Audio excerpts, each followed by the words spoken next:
Hello there, and welcome to the Empire of the Suns podcast. My name is Kellan Olson, joined as always by Kevin Zimmerman, back in studio, Media Day edition. Hello. We're already at basketball season. It's back. We're back.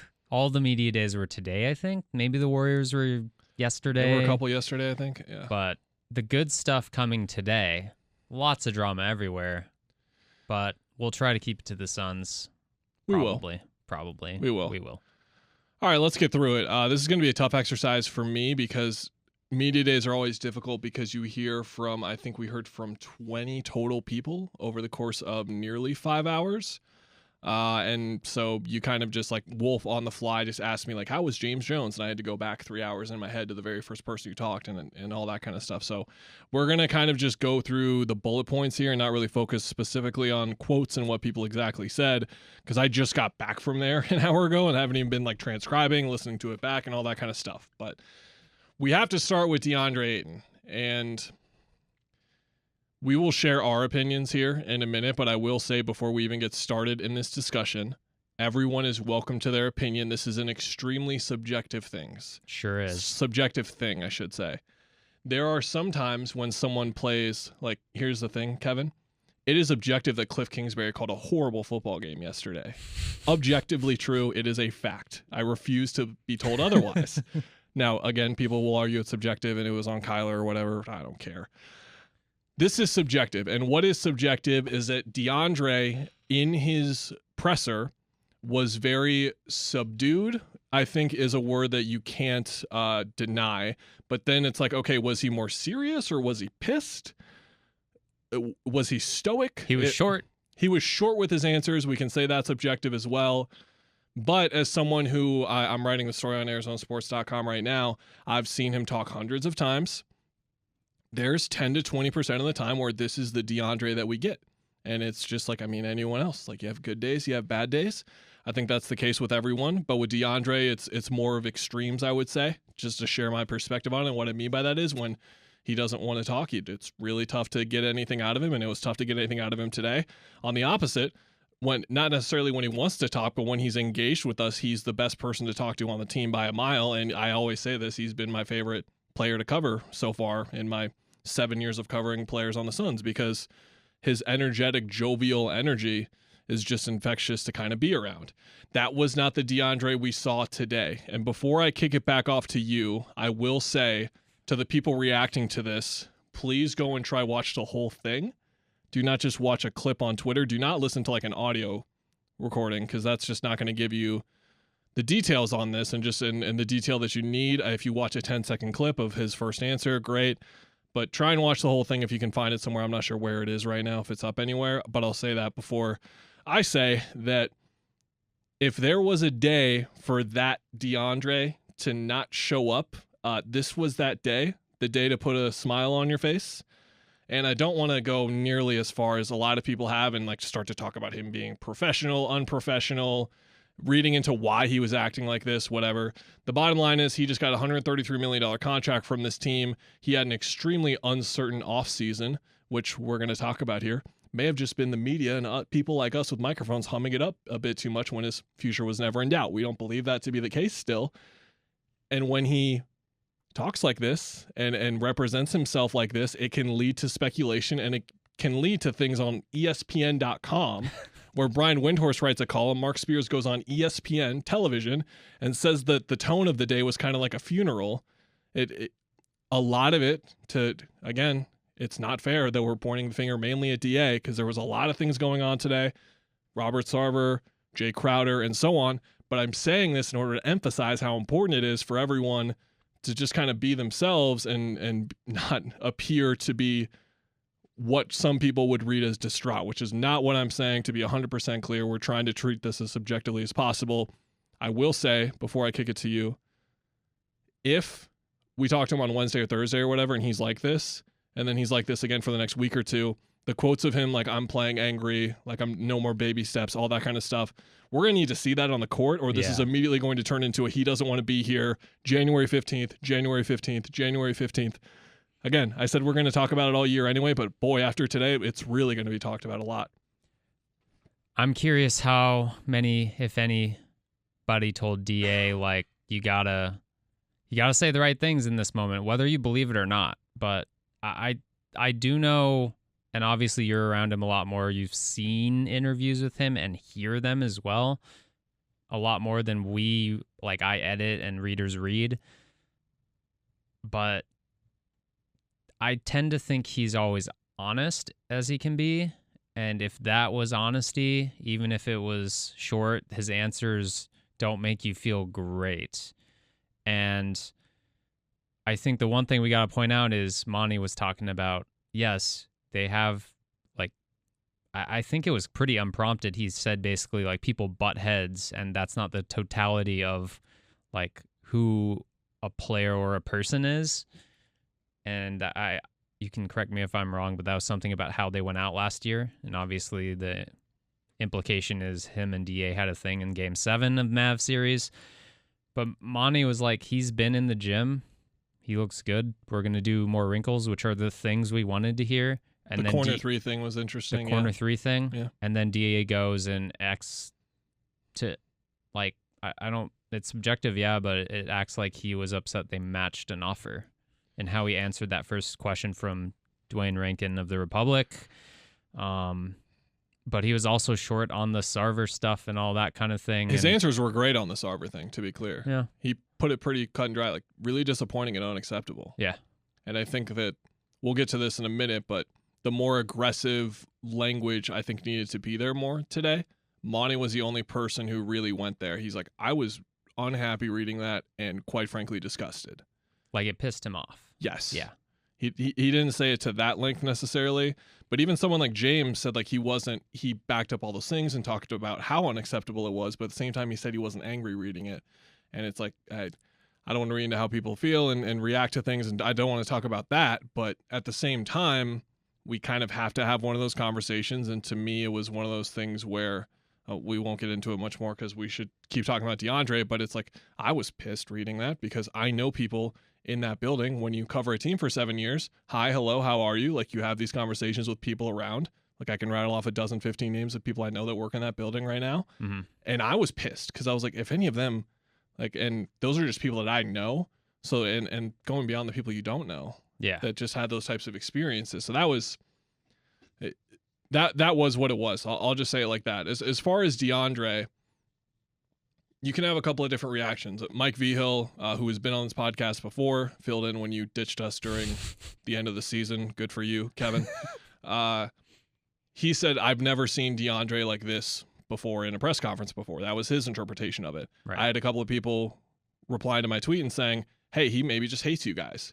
And you know what? Fair. Probably. Because myself, I can just speak for myself here. I was extremely critical of him in the last couple of months, and we really broke it down and really zoomed in. We had a segment on the Burns and Gambo show that got taken out of context as things do online, but we kind of titled it the red flags, and it wasn't red flags about DeAndre specifically. It was red flags about his situation. And back in October, when he talked about wanting a new role and trying to diversify his game a bit, and just going back to little sections here and there of the season where it's should we have been talking about this more at the time?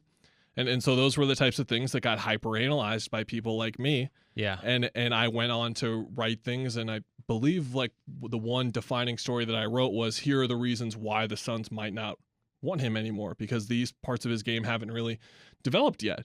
And for someone like him who is uber talented, and Cam Johnson said today, he's a 2K creative player. He can do anything on the court.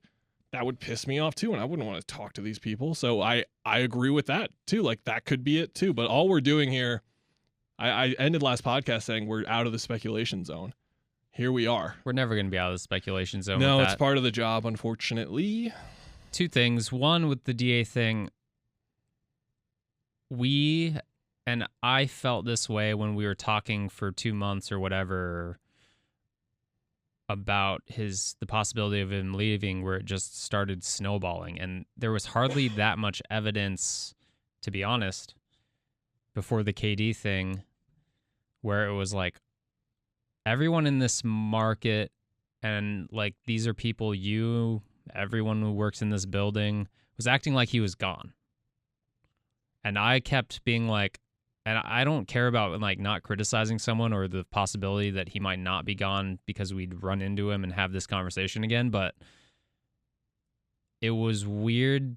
I will say it's weird that the media as a whole treated him like he was gone when it's not easy to trade a player.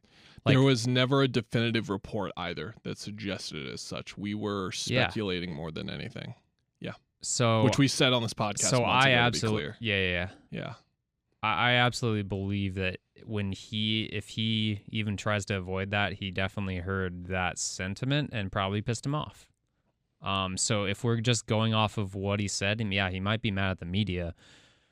He did say like he's said this before in different terms in different places during the season, all that stuff, but he did say he wants to stop taking baby steps and he wants to, be that dominant force that everyone wishes he was, and he kind of insinuated like, I need to be that guy. So if we take his word for it there, he might indeed be playing pissed off, that short energy, putting it in the right places, not worrying about appeasing people and just going to play basketball. And so he did say, like, I'm enjoying being back with my teammates and doing that part. And so if he's fine with his teammates, then I don't know if you should be that worried, but obviously the word business was said regarding him, Jae Crowder, Kevin Durant, a lot today across the NBA. Two more things on this. Yeah. One, Cam Cox, just to give a background, inside baseball, we were in a room, large room.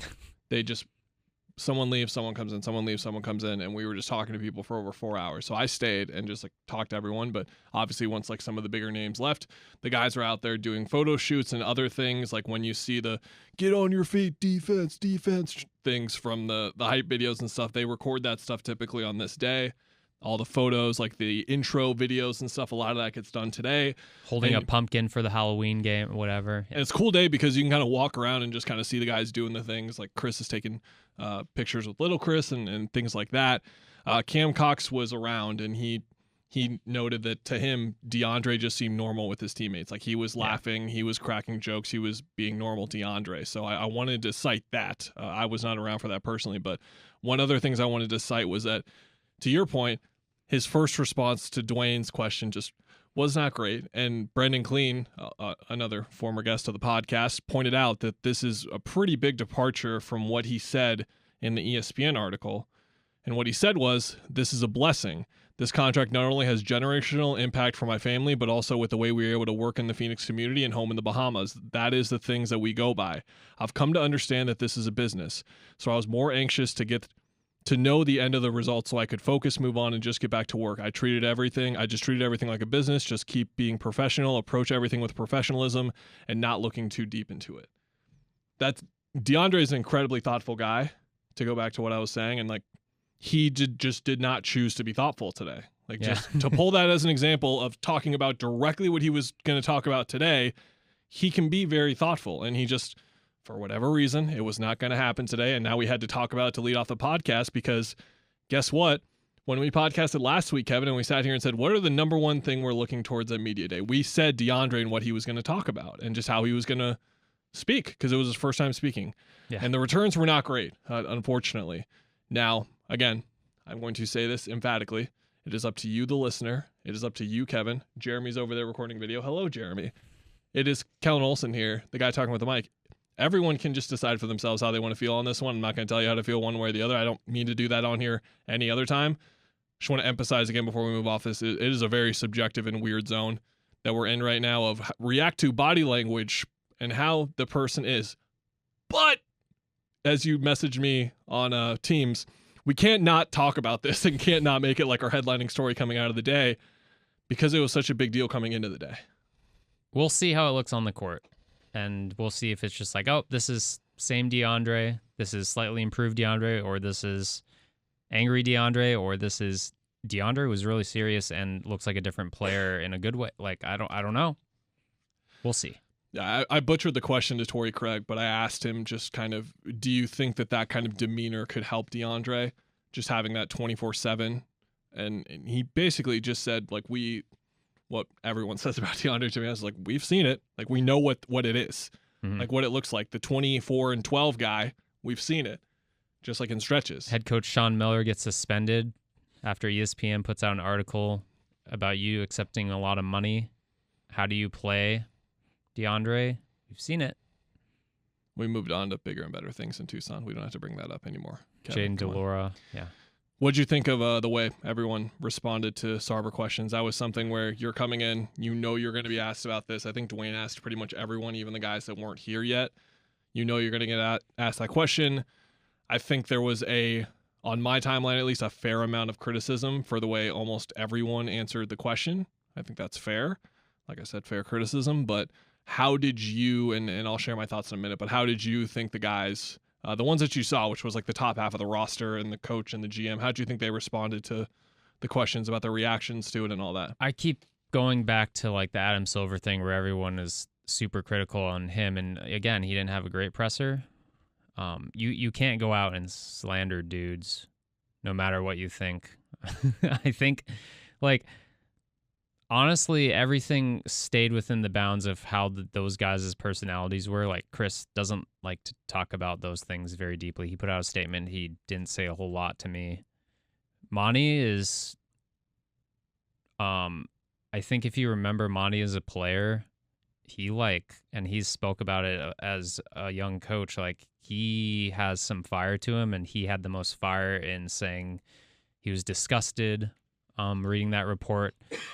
Brought up, like, when you read it over and over and over again, the bullet points, it just makes you angry, I think. James, again, like, his personality is he's looking to how do we get past this, and he kind of put it out there in a different kind of way that fits his personality.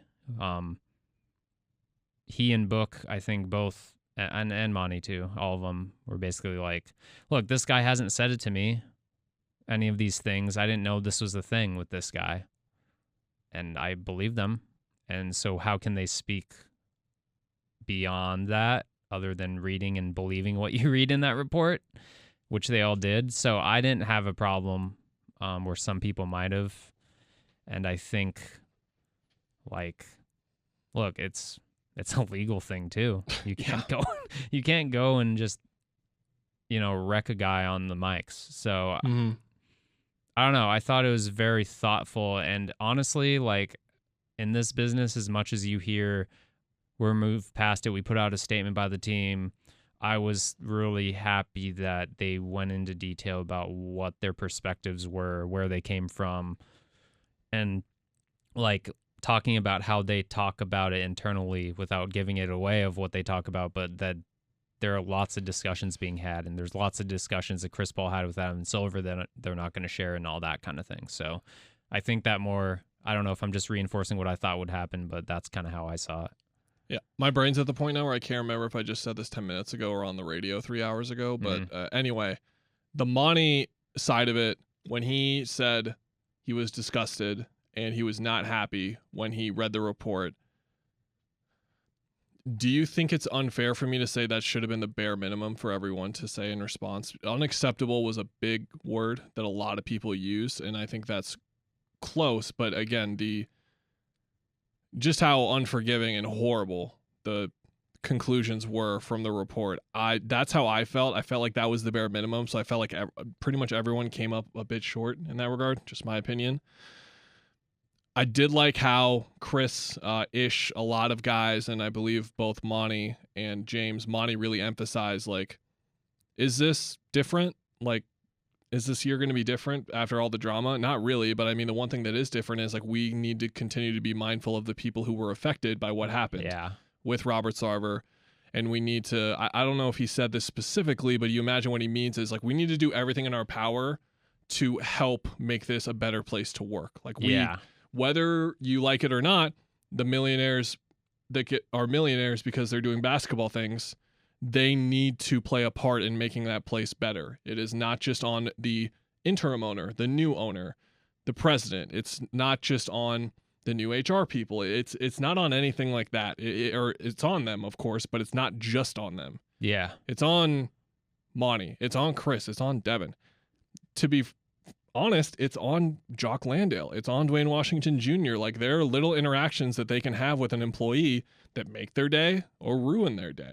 Yeah. And that's just something that they have got to be conscious of going forward. They are working in a sensitive working environment right now. It's just really sensitive. And Monty urged the importance of that, so you know that he is the guy where he'll tell us something in his coach's postgame, and then all of his players will echo what he said after because they really take in what he says. Hey, it's good leadership. Yeah, that's what it looks like, pal. So on that front, I really liked that, and I liked that Chris and Ish and a couple of other guys were like thoughts and prayers to everyone that was affected by this. I know that's like a tagline, like taboo kind of thing, to say, like a easy thing to say. Acknowledging the people that matter now. But at the same time, acknowledging them is very important. Like, that is a very important thing to do. And again, that is the first response that I had. One of the first responses I had when I read the report was the people that I know who were in the building.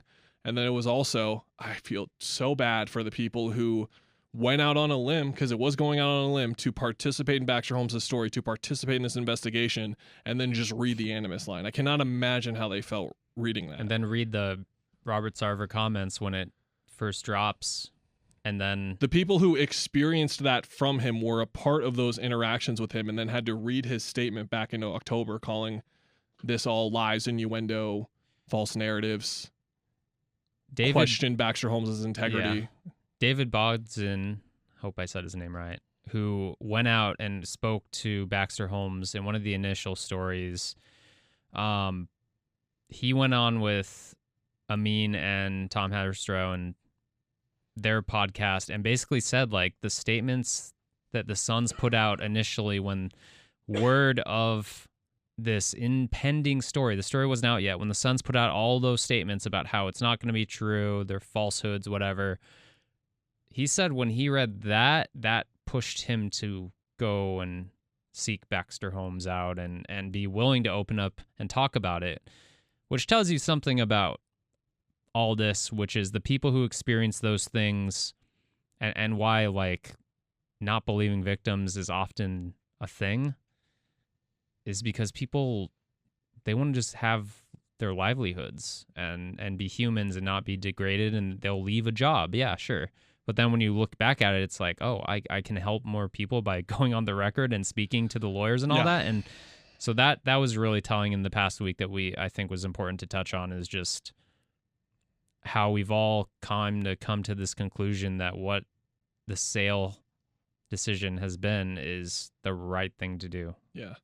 And just to hammer my point one more time, if you're not taking it in for whatever reason, I can't tell you how many times I've heard from, like, employees, ex-employees of the team that just, like, Chris, Devin, Mikkel, DeAndre, Cam, Monty, James, like, they are the nicest people to work with. And it's just, you can tell, like, again, this whole culture foundation thing, how much the basketball operations side can do to help that, just the whole building and how they're feeling. Also, it's a separate entity, and that's just the nature of front offices. But I think it's important that they're willing to be like, oh, that was different experience of those people than what we have in here. Yeah.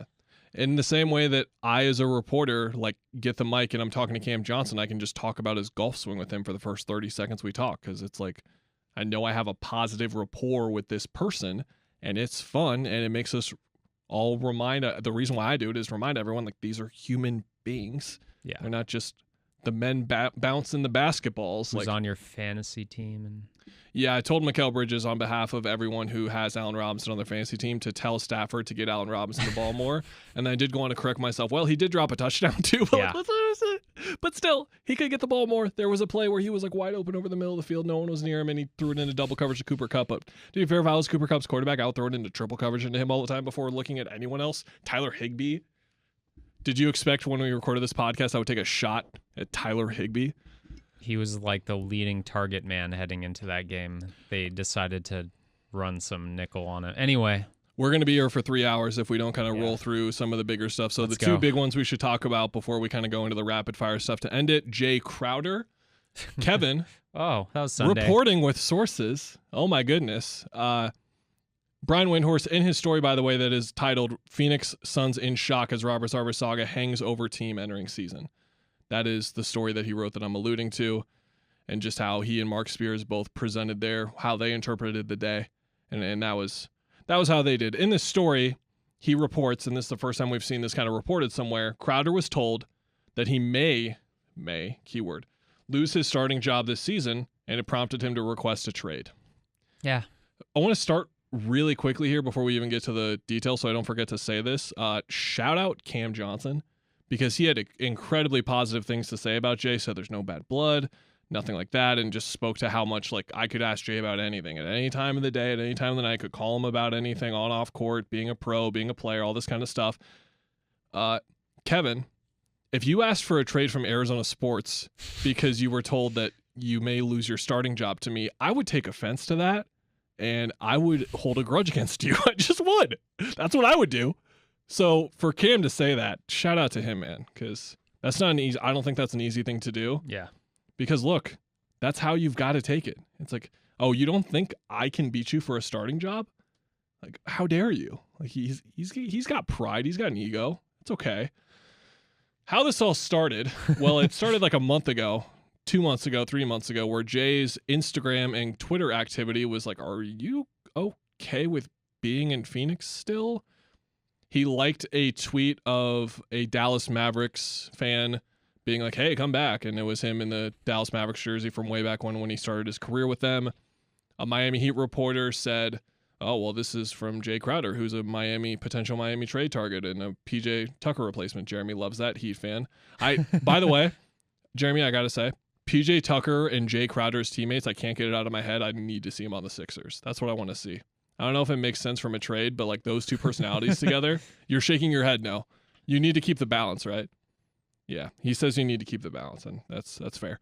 Anyway, that kind of response, and then he pinned an Instagram comment that said, like, as a Heat fan who spoke on behalf of all Heat fans, said, we'd love to have you back. We'd love to pay you, all this kind of stuff. Typically not stuff you do. Like, Mikal Bridges gets tweeted 35 times a day by Sixers fans that are like, we messed up. Please come back. And he just never really touches that stuff because his pinned tweet, and it always has been, I never want to leave Phoenix. He has some awareness to him, yeah. Well, Jae has some awareness to him. He also too. does, yeah. He knew what he was doing. So all of this kind of comes to a head on Friday night. Then Dwayne Rankin just churning out articles as he always does on AZ Central, one of the hardest working men on the planet. God bless him. Put together just a training camp storyline story, and one of them was, like it was last year, is Jae Crowder or Cam Johnson going to start? Jae Crowder quote tweets it and says 9-9 won't be there.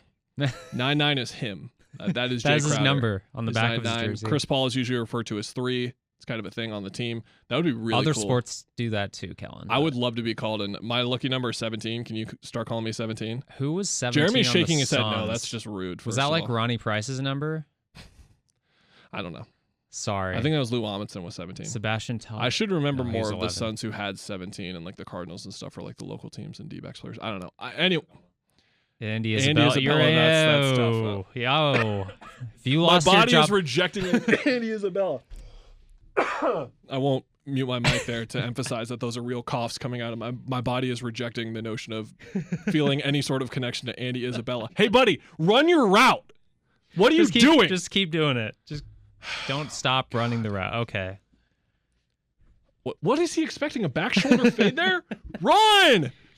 You are still in the league because you are fast. Run. You don't stop your route to look up for the ball. Your route running is not what you are known for, my friend. It's running in a straight line. Just keep going. See if the ball is going to be there from the excellent throw by the good quarterback. I don't even know. So now it's like, okay, Jay's not going to be at training camp, and we're just kind of waiting for something official, but you don't just tweet that. He immediately deleted it, to be clear. But you just don't tweet that thing unless you're going to be there. So now it turns into this thing like, okay, what's going to happen from here? Shams reports about an hour before the Suns, or 30 minutes before the Suns release a statement on Sunday that he's not going to be there. Mutually agreed, the two sides have, to find him a trade. Suns come out with their own statement. And, of course, everyone was asked about it, just like the Sarver thing, just like the DA thing for the most part. Everyone was asked about it. And I think where I'm at is, and how I phrase my questions is, you can be surprised by this, but everyone's situation in the league is always different. And look, you can sit here and say, like, will Jae start on Boston if he gets traded to Boston, or will he even start on the Sixers if he gets traded to the Sixers? Like, you can say yes, you can say no. The bottom line is he, at this portion of his career, believes he's still a starter in this league. He's entering a contract year.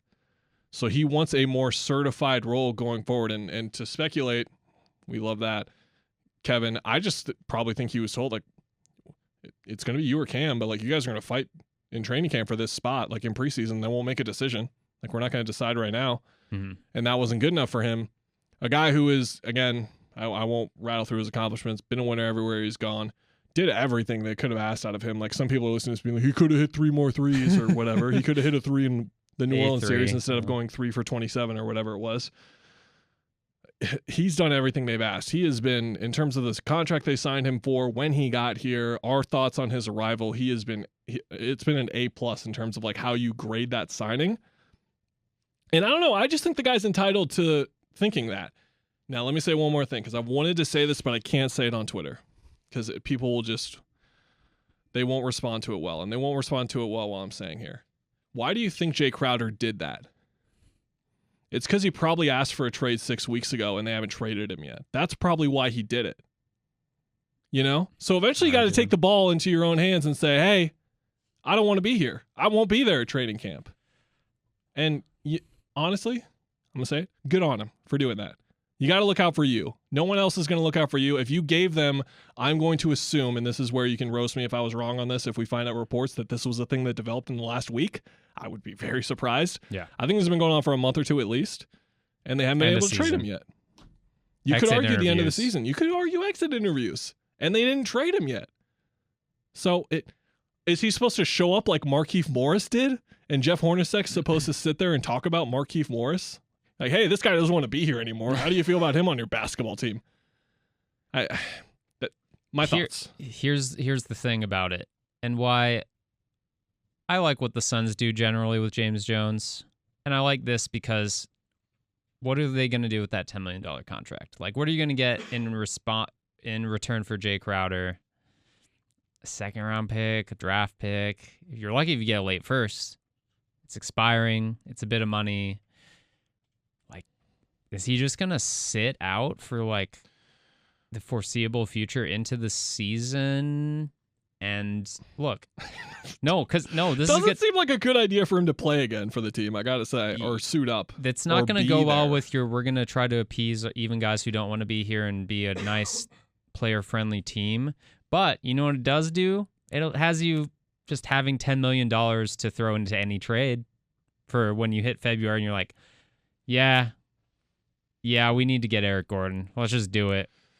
So they have no reason to move on this. They're not going to get very much right now. I think it's fine.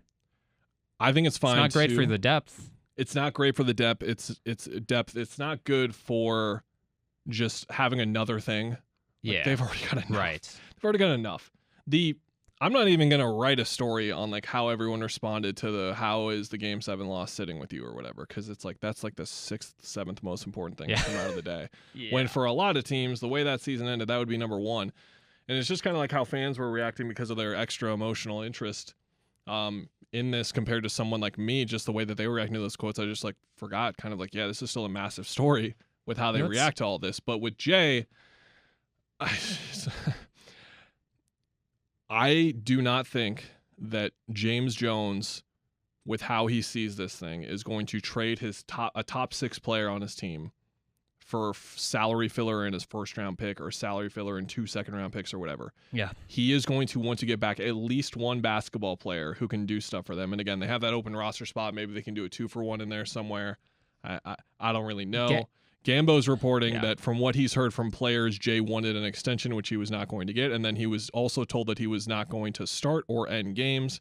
And that's why we are where we are. That's a little different. Today. Yep. It's a little different, but at the same time, we are where we are. We are where we're. So with him, I don't think, to go back to that point, so James isn't going to do that. He is not going to trade him for just a nothing player and picks. He is going to get back a basketball player. So it is going to take time for that to happen. That's why it's taken a month or 2 months. And that's why I'm sure other teams knew. Again, I don't think that Shams or Jay tweeting that and the team coming out with this changed his trade value a ton. No. Maybe it did a little, but teams know these things. Teams will know that, hey, this guy wants out, and they have to give him up because he doesn't want to be there anymore. Like, teams know that. It doesn't have to be Eric Bledsoe tweeting, I don't want to be here anymore. Kevin Durant, if you remember, this was like 20 years ago, publicly went out there and said, I want to be traded. And then everyone knew it, and then everyone tried, and then he still wasn't traded, which we should mention today. The Nets in a closed door office, in a closed door meeting, to be clear. If he would have tweeted it would have been different. Paraphrasing. Yeah. He showed up at Nets Media Day. He said, I'm committed to the Nets. You should know that, Nets fans. You've seen me for a few years now. Yeah. That's going to be interesting. All of these problems, when we get back to like the Game 7 was like their 7th most important problem. This happens to like good teams, I guess, where you get past we started from like 19 wins. Oh, you play competent basketball the next season under Monty Williams. You hired a competent coach. The GM knows what he's doing a little bit. You aren't embarrassing. And then we moved into, they're in the NBA Finals. And then we hit the bad, when expectations are raised, then things go bad. Now there's finger pointing. Now there's guys angry. There were some racisms in there with the owner, which is on a completely another level that's not basketball related. Yep. But everything else after that is kind of just where you go with a team that has high expectations. Go with it. You need to go with it indeed. I don't think I have anything else to add on Jae. We can elaborate more on his absence, but at the same time, I think we should just kind of wait and see if he's still going to be here in like a week. If he's still here in a week and we're talking like, okay, you're 2 weeks away from opening night, that's when we really need to start talking about it. But I think we can there's going to be longer than that, Kellan. Okay, let's predict that before we go to rapid fire stuff and get out of here. Yeah. Do you think he will be on the Suns on opening night? Yeah. Yeah. I don't think so. I'll say yeah. You say yeah, Jeremy? Go Heat. I don't know which mic it is, buddy. We're going to have to work here. Check. I think that's you. Hello, can you hear me? Yeah, you're there. Yeah. What's up? Hi, Jeremy Schnell, Arizona Sports. Huge Miami. video work. Fantastic stuff. Just to go back to a team that Jae Crowder was on, he was on Memphis, that he got traded from Memphis to the Heat. Andre Iguodala didn't play the entire season for Memphis because he wanted to get traded. So it's true. Suns might have to add someone in this trade too, because now everybody knows he wants to get traded. Yeah, and that's where you look at Gambo's reporting on the Bogdanovich front, the Bojan Bogdanovich front. Oh, we didn't even mention that. He got boy. He got dealt to Detroit for pennies, which was Saban Lee and Kelly Olynyk.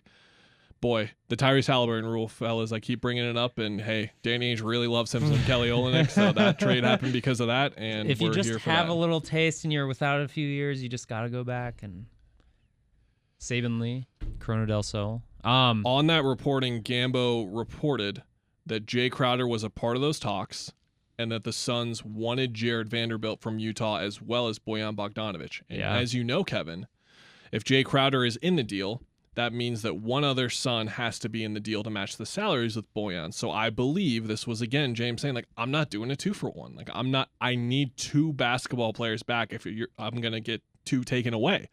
So it's going to be interesting to see how long they wait, because I think we need to say this out loud. And to your point, just before we go and move on to other things, and like I think at the end of the week we'll talk more about like his absence, but if they start this year and he's not playing, they are a worse basketball team. Yeah. By a pretty discernible margin. Now, it's not that they go from like the 4th best team in the league to the 9th best team in the league or something, but again, Jae is one of their 6 most important players. I will not have that be denied anywhere. Like, he is. Even if you think it's 6 and then Cam Johnson is way up there at 5th or whatever, he is still one of their most important players. And to go from having one of those guys to not having one of those guys and having no one in to kind of replace him, that's, again, like Ish might be playing minutes opening night. Like, we might get there. Like, Torrey Craig might be the first guy off the bench. Like, we'll see. We'll see where it goes from here. Let's just kind of bounce back and forth. Was there anything else that kind of stood out to you? What did Mikkel say about the Vine? I'll pull it up. Explain the Vine and what happened. The Vine is a great establishment, former establishment. R.I.P. RIP on what? Apache. Dan Bickley was there. Dan Bickley was there? Didn't he get the video? He got the video from someone. I used to go there. I went to the University of Arizona, which is in Tucson, but I moved back. I lived very close to the Vine in Tempe. It was a great place. Grab, some beverages, play pool. They were doing karaoke. They were doing karaoke. Mikal Bridges was slamming his hands on the ceiling. Standing on chairs or a booth or some sort. And this was like the night before the last day, and I went the day before he went, and it was packed. People loved this place, and they were just packing it before it closed. He was just singing karaoke. What song was that? My Chemical Romance? Yeah, he was singing some MCR. I love it. Yeah, well, I didn't know they had the acronym. The real ones know. And yeah. Mikal is a real one. I was true to myself at the Vine the whole time, that's for sure. Mikal Bridges. Okay. That is via Gerald Bourget of PHNX Sports. That was my important takeaway of today. Did you have any? These guys still really like being here. Mikal said, like, I am forgetting about. So it wasn't Nets like thing. A funeral. No, I didn't get that vibe from watching the stream either. But hearing from guys like Mikal, Cam, and Ish in like the back half too, when we were 3 hours in or whatever, 2 hours in, and some people had left. I mean, that's another part of it. But I mean, Cam said, "Thank the Lord it didn't happen" in regards to a Kevin Durant trade. Because if he's involved, great. If he's not involved, I mean, Mikal's probably involved. Him and Mikal are besties. Like, that sucks. Mikal basically said, like, yeah, I am going to forget about this. You guys know I've said this. I don't want to leave here. I just want to finish my career here. He's not saying that as an empty blank statement, by the way. Even the baseball team inviting him for a silly day to promote their game. And then they get washed. The Phillies do. Like, from what Mikal said, like, that matters. He feels a part of the community. So, like, yeah, there's... If you think this iteration of the Suns is just going to blow up, I don't think it's that easy to say. I think they're going to do some stuff to get better. Obviously, the Jae thing is an obvious no duh, but they're in a good spot, I think, mostly. I could not, again, to Jeremy and I's point, I could not hear people, like, I couldn't hear people. So when Monty talked, he said that it was either Jock or Josh. The coaches were really excited what they have here. I believe it was Jock that he was talking about. But either way, either guy, like, it matters for both of them. I believe he said Jock. I believe Gerald caught it as Jock. He was in like the front row. I was a couple rows back, so he had better ears for it than I do. I got earwax all over the place in the ears too, so that's probably Gerald probably has better hearing than I do right now.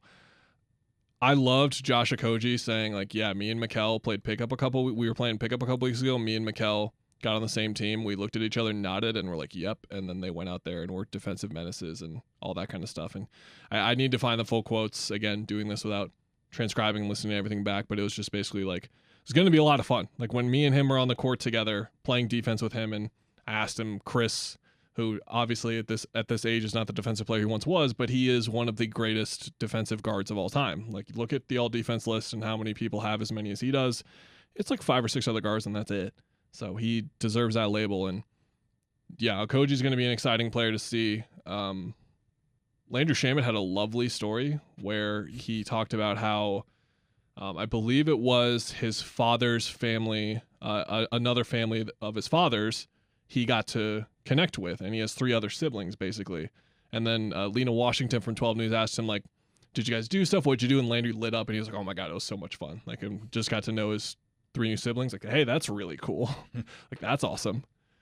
Those were the main ones that kind of stuck out to me. Was great. Dwayne Washington Jr. was great. It just seems like, and the thing I asked him, and I'll make the point myself, is that he's on a 2-way.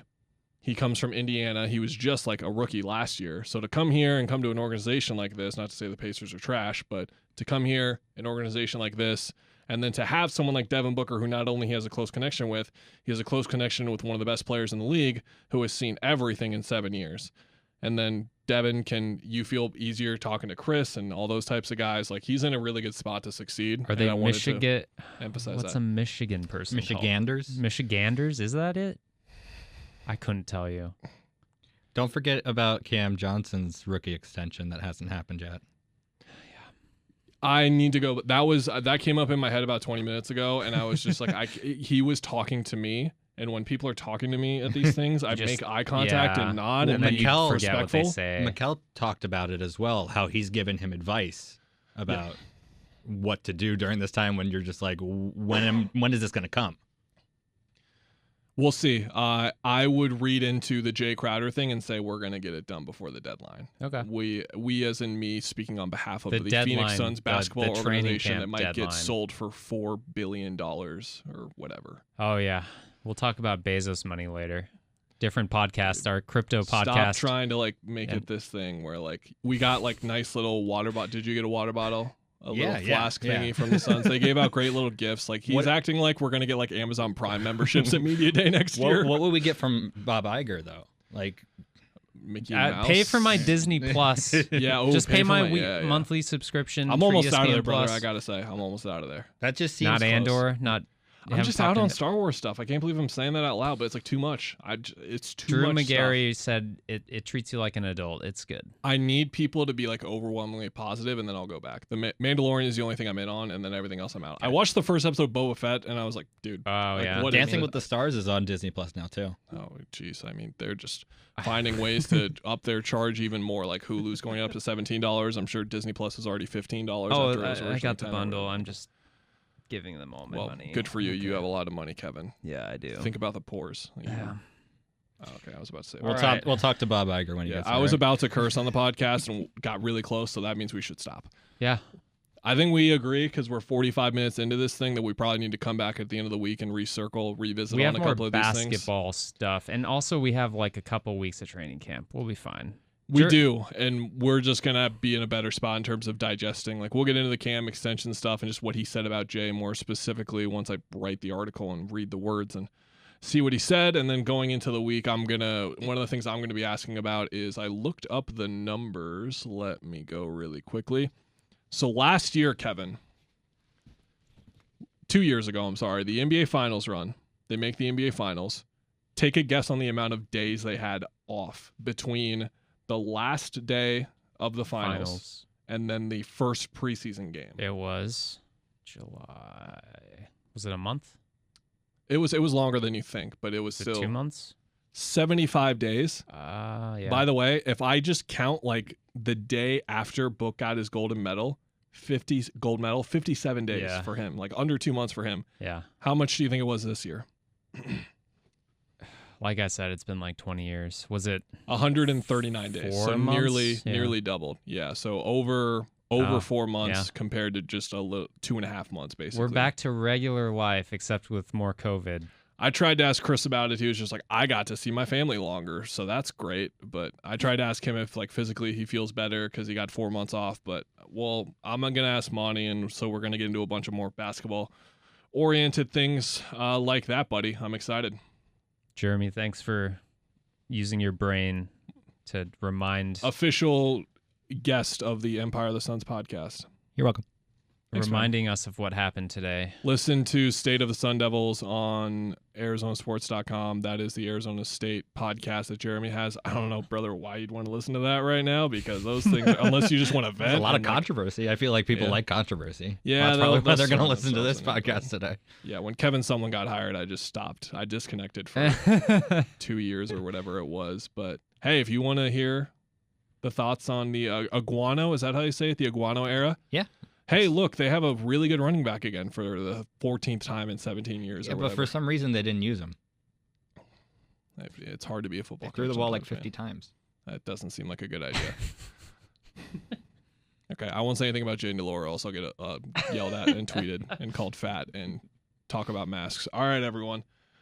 Inside joke there for the people who were on Twitter for those 3 hours before that coward deleted his tweets and made his account private. Hope you're listening, pal. All right, everyone. We'll see you next time. Goodbye.